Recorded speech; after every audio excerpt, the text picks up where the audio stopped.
चुनावी प्रक्रिया से लेकर सरकार बनने तक जो शब्द हम बार-बार सुनते रहते हैं, वह है मतदान, अल्पमत और बहुमत।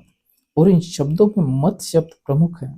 अगर यह सवाल पूछा जाए कि मत शब्द का अर्थ क्या होता है, तो सभी लोग यह साधारण सा जवाब दे देते हैं कि मत शब्द का अर्थ वोट होता है।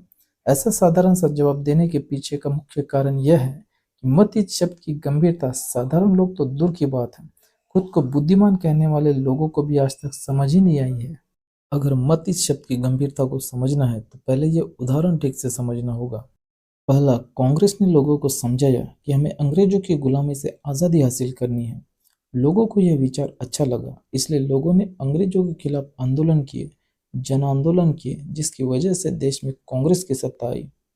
दूसरा, बीजेपी ने लोगों को यह समझाया कि रामलला हम आएंगे, मंदिर वही बनाएंगे। लोगों को यह विचार अच्छा लगा, इसलिए लोगों ने इसके समर्थन में आंदोलन किए, फिर दंगे फसाद हुए, उसके बाद हिंसा हुई, जिसकी वजह से देश में बीजेपी की सत्ता आई। तीसरा, बीएसपी ने लोगों को समझाया कि वोट हमारा, राज तुम्हारा, नहीं चलेगा, नहीं चलेगा। लोगों को यह विचार अच्छा लगा, इसलिए लोगों ने मिले मुलायम काशीराम, हवा में उड़ गए जय श्री राम और तिलक तराजू और तलवार, इनको मारो जूते चार जैसे आक्रामक विचारों के साथ आंदोलन किए, जिसकी वजह से उत्तर प्रदेश में बीएसपी की सत्ता आई। आपने लोगों को समझाया कि हम भ्रष्टाचार मिटाएंगे। लोगों को यह विचार अच्छा लगा, इसलिए लोगों ने आंदोलन किए, जन आंदोलन किए, जिसकी वजह से दिल्ली में आपकी सरकार आई।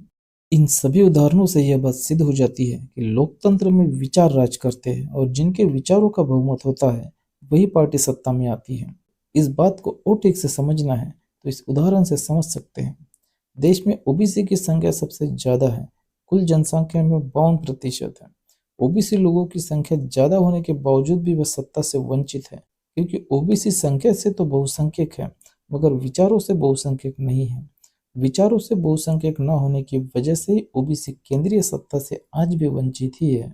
इस उदाहरण से भी यह बात स्पष्ट हो जाती है कि लोकतंत्र में लोग नहीं बल्कि विचार राज करते हैं।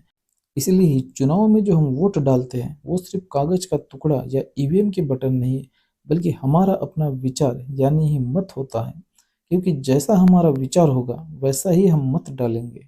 मत को वोट भी कहा जाता है और वोट का फुल फॉर्म होता है वॉइस ऑफ द इलेक्टोरेट, यानी ही मतदाताओं की आवाज।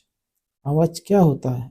आवाज हमारा विचार ही तो होता है जो शब्दों के माध्यम से व्यक्त होता है। इन सभी बातों से यह साबित होता है कि मत या वोट का सही अर्थ हमारा अपना विचार ही होता है। और यह खास बातें जो हमेशा ही ध्यान में रखने योग्य है वह यह है कि लोकतंत्र में मत यह दान नहीं बल्कि अधिकार होता है। लोकतंत्र में वोटर सेवक नहीं बल्कि मालिक होता है और लोकतंत्र में नेता राजा नहीं बल्कि जनता का सेवक होता है।